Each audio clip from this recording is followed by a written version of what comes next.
Welcome everybody to Forza Horizon 4, and today we're taking a look at the 2018 Alfa Romeo Stelvio Quadrifoglio.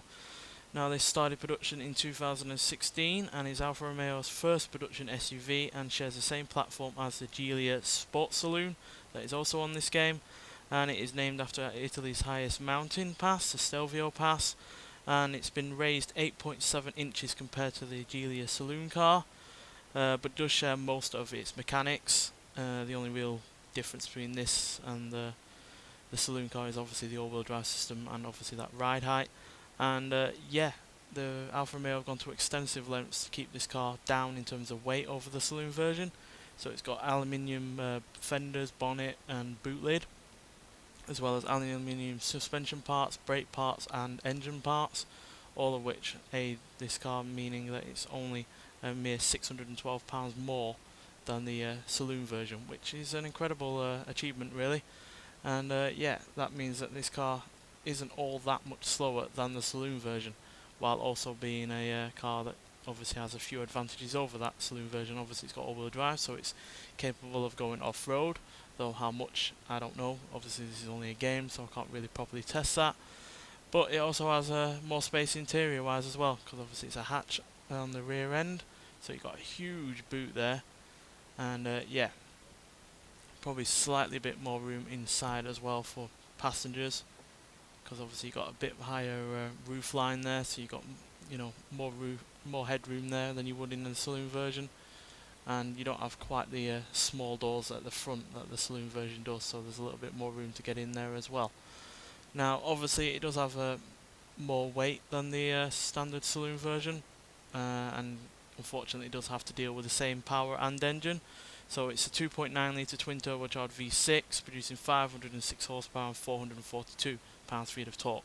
So no change there over the saloon version of this car.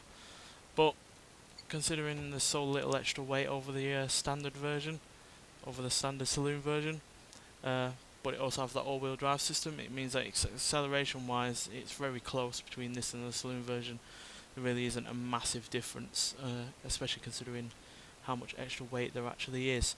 And yeah, compared to other SUVs that I also have on this game, like the Jaguar F-Pace S and the Porsche Macan Turbo, this looks better than both of those cars, it's quicker than both of those cars, and even though both of those weigh less than this vehicle, this has so much more power. It has 106 horsepower more than the Macan, for instance, and a massive 126 more than the Jaguar F-Pace, means that this car, even though it obviously does weigh a little bit more than those two, has far better acceleration and speed than both of them. And yeah, less weight obviously, less weight over SUVs obviously means that this car handles better as well. So it's actually quite a fun car, and I actually quite like the look of it as well. On the side profile it does look a bit like a Macan Turbo, but everywhere else it's far superior. I really do like the look of it. It is one of the few SUVs that I actually do quite like in terms of looks, but in terms of driving, let's get out there and see what it can do. So yeah, this in terms of acceleration annihilates the likes of the F-Pace and the Macan.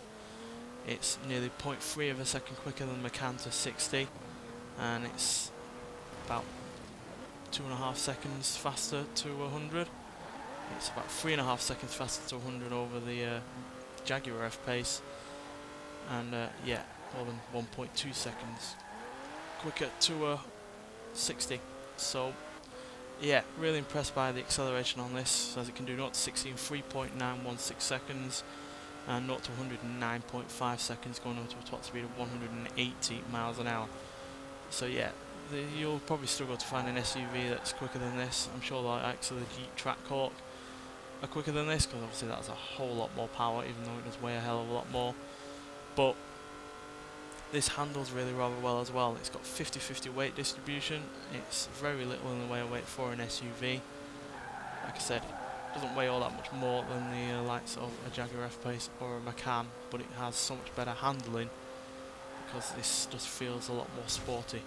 And yeah, couple that with the fact that it's got that Ferrari derived engine, means that it sounds good and it's got all the power you can ever need. And yeah, if I was going to choose a modern day SUV that has a V6, this would be it, because it so much better than the Macan and the F-Pace.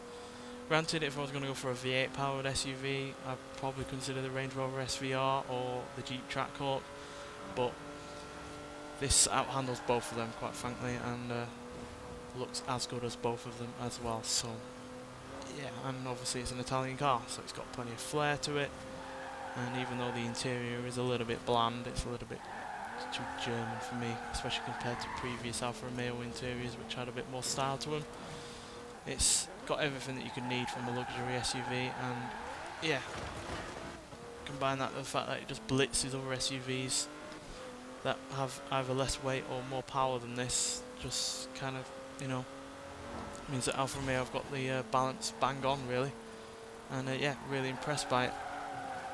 I really wasn't expecting to like it all that much, because I'm not really a big fan of this SUV craze that has pretty much infested every car manufacturer out there, from Ford to Lamborghini of all sorts. So yeah, so if I was going to pick a car that is in this class, then this would at least be top 3, if not my preferred choice.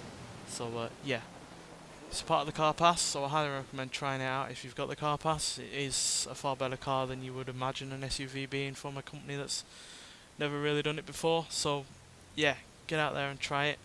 And at the end of the day, this is extremely close in terms of acceleration as the Geely Sport Saloon.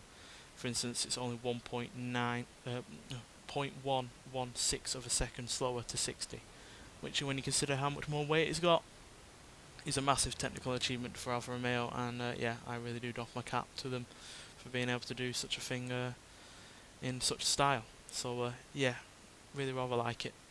Nonetheless, thanks for watching, and I'll see you in the next one. Bye.